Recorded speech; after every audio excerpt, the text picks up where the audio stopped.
Are you wondering what type of tint to put on your car? Today I'm going to answer that question. There's many options to choose from, but today I'm focusing on two, ceramic and carbon tint. If you're deciding what tint to put on your car, you're usually looking for heat rejection, a darker look, or maybe even both. Let's dive deeper into these scenarios and what they might mean to you. Now, if heat rejection is your primary concern, and you're choosing between carbon and ceramic tint, you have to remember, darker is not always better. Let me explain. While carbon film does have some heat rejection properties, it doesn't have ceramic nanoparticles, which absorb the most amount of heat.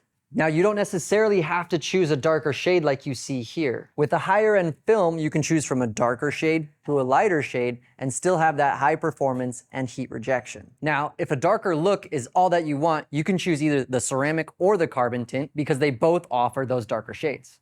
The most affordable option is the carbon tint, which far surpasses any of the standard dyed films on the market. Now, the ceramic tint, you get the best of both worlds. You can have it be dark and you can have that high heat rejection. And lastly, I want to show you a visual representation of the difference between carbon tint and ceramic tint.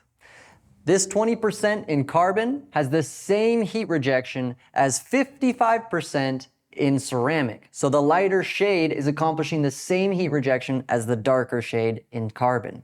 For more information on Ceramic Pro's lineup of Cavacha window films, visit ceramicpro.com.